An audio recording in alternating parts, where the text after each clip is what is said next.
As a guitar tech, I've been looking forward to making this video for a really long time. So today what I'm doing is I'm comparing 7 different restring methods and then I'm putting them head to head against each other just to see which ones are the best. So the contenders are the famous Luthier's knot, then I've got locking tuners, then the over-under locking method, then I've got the criss-cross locking method, then the standard method, then I've got my method, which is just a variation on the standard method, and then the loop it through method to finish it all off. Now I worked out that I actually restring between 400 and 500 guitars a year, which is actually quite a lot, and it's amazing how many problems are created by poorly done restrings.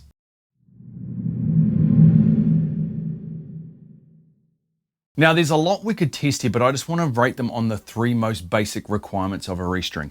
Ease of putting on the strings, so how easy it is to get those strings on. If you're doing a lot of restrings like me, you want them as easy as possible. Next is tuning stability, so basically how well the string holds tune straight after being installed and then tuned to pitch. And lastly is ease of removal, so pretty much like that first one there, being able to get the strings off as quick as possible without mucking around too much. The setup for this test, we're going to be using the exact same guitar, we're going to be using the same machine head, just that B string machine head, and we're also going to be using the exact same strings. I'm going to be using Galli Strings. Now this video is not sponsored by Galli Strings, it's the string brand I've been stocking here in the workshop for years.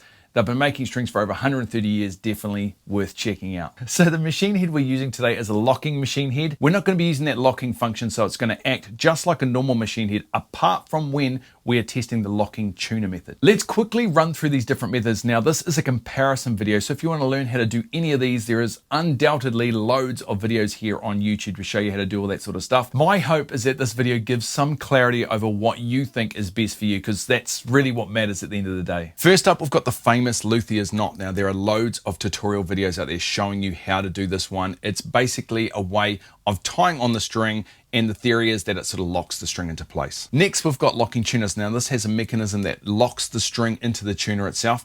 I've got my own way of dealing with locking tuners, which I'll talk about a bit later on. Next is the over and under locking method. It's a pretty common method. There's lots of tutorials online about how to do this one, but it supposedly locks the string into place, similar to the Luthier's knot. Next is the criss-cross locking method. Now I don't see this one too often, but basically you wind the string around the post, and on the second time around, the string crosses over the original winding, creating like a cross on the side of your tuning peg. Then we've got the standard method where you just wind it on, winding it down the post the usual way. Next up is my method, which I always use, and it's basically a variation on the standard method. Now I'm going to have a video on my website for Plus members showing exactly how I do this. I've done it in videos here on YouTube before as well. If you haven't already, go over to my website and check it out. There are loads and loads of different videos about all this sort of stuff, mods, repairs, amps, guitars, effects pedals, all that cool stuff. Check it out over there. Lastly, we've got the loop it through method, where we loop the string back in through the hole and then wind it on.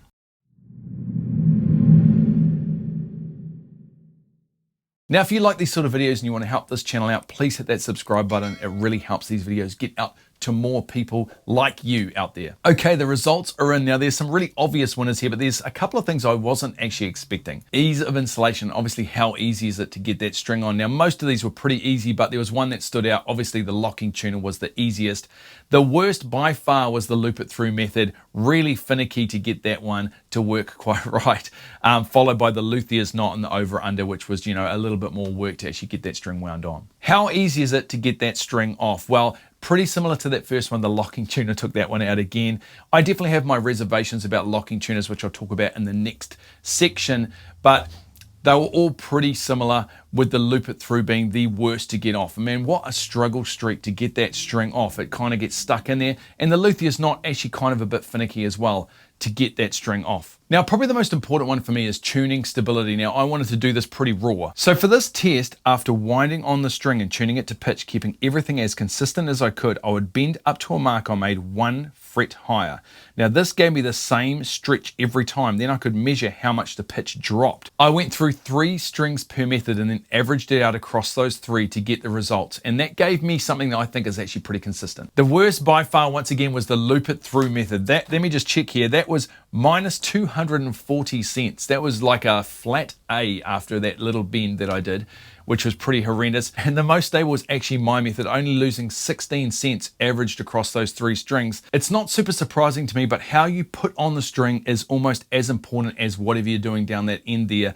So you can apply those same techniques to any of these methods and it would definitely improve how stable that string is on tune-up. Now, I just want to share my honest opinions with you guys out there regarding all this sort of stuff. Now, obviously, this is all based on the amount of guitars that I have come through the workshop every year, and also the amount of live work that I've done as well. It gives you sort of a different perspective on all this sort of stuff around restringing. Now, you might have a totally different opinion to me, and remember, that is absolutely okay. Your experiences might be different to mine. Just remember, my experiences are based on what I see coming through my workshop week after week. Okay, so the Luthier's knot and the under-over method, the loop it through, all those different ways of tying it at the end, to me, are pretty much a waste of time. You don't get really any benefit from doing that, even though it seems like in theory that you should. A lot of the problems with tuning stability comes down to how you're putting that string on, how neatly you're putting it on, how many winds you've got on at the end, and things like the Luthier's knot don't really give you much or any advantage in this case. Obviously, the loop it through method is an absolute waste of time. It's the hardest to put on.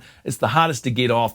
It's got the worst tuning stability by miles. Locking tuners are great. I am a fan of locking tuners, but I prefer good quality non-locking tuners over locking. And this is why, because the thing with locking tuners is that it gives you less control over your restring. If you want a certain sort of break angle, things like that, you can't get that with locking tuners. You have to put more winds on the post, because the whole point of locking tuners is that you're not winding the string around the post. The other thing with locking tuners is that you need to get half a wind on that post. Now, last time I said that, everyone went nuts and started saying that I was completely wrong and you don't put half a wind on the post. Now, I know that's not how the manufacturers of locking tuners tell you to do it, but the reason is they are not encountering worn out locking tuners. If you pull it through and put all that pressure on that locking mechanism, what happens over time is that locking mechanism wears out and eventually it doesn't work anymore. It slips or it starts breaking strings, and that's what I see coming through my workshop. That's why I always suggest putting half a wind on. Now, with the thin strings, if you just pull it through gently and wind it on, it'll give you an automatic half wind. But with those wound strings,